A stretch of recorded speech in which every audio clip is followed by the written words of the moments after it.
इथे पालकांकडून एक पोरगा सांभाळला जात नाही आणि या फिल्म मध्ये चार पोरं आहेत आणि हा फिल्म ही स्पेशली कपल साठी बनलेला आहे। आता आमच्यासारख्या सिंगल माणसांनी काय करायचं हा मोठा प्रश्न आहे, कारण हल्ली सगळेच पिक्चर रोमॅन्टिक आहेत।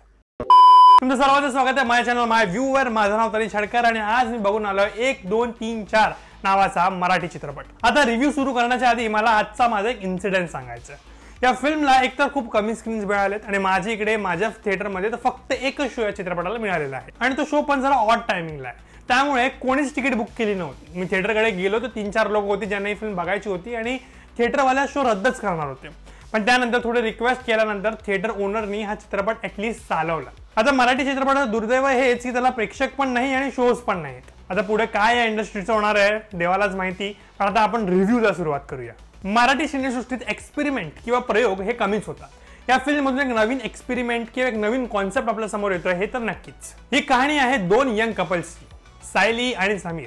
ते 23व्या वयातच लग्न करून टाकतात, म्हणजे ॲट अ अर्ली एज। त्यांना कोण कपल समजतच नाही, पण लग्न झाल्यावर त्यांच्या आयुष्यात एक होतो मोठा टर्निंग पॉइंट। सायली होते प्रेग्नेंट आणि तिला होतात 4 पोरं।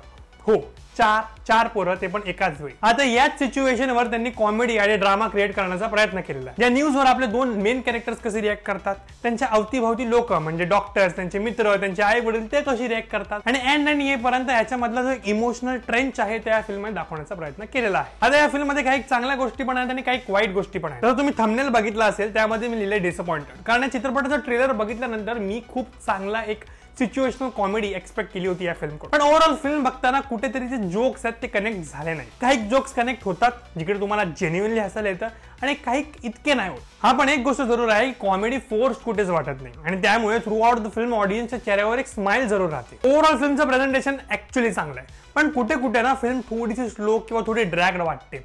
इवन दो फिल्मची length I guess 2 hours 15 minutes किंवा 2 hours असेल, पण अजून 15 मिनिटं चॉप करू शकले असते असं मला वाटतं, कारण कुठेतरी स्लो होतं, गोष्टी रिपिटेटिव्ह वाटतात, तेच रिॲक्शन येत आहेत आणि आपल्याला सगळंच एक्सपेक्टेड आहे।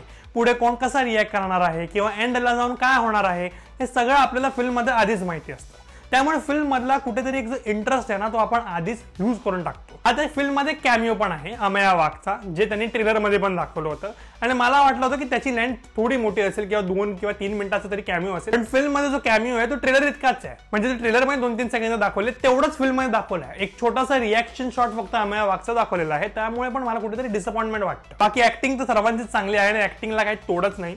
फोकस्ड इंडियन असू दे, निपुण धर्म अधिकारी असू दे, वैदेही परशुरामी असू दे, सगळ्यांची ऍक्टिंग जबरदस्त आहे। ओव्हरऑल म्युझिक आणि स्टार्टिंगची जी लव्ह स्टोरी आहे त्यांची, जे कसे पहिल्यांदा ते दोघे भेटतात, ती पण खूप क्यूट आहे।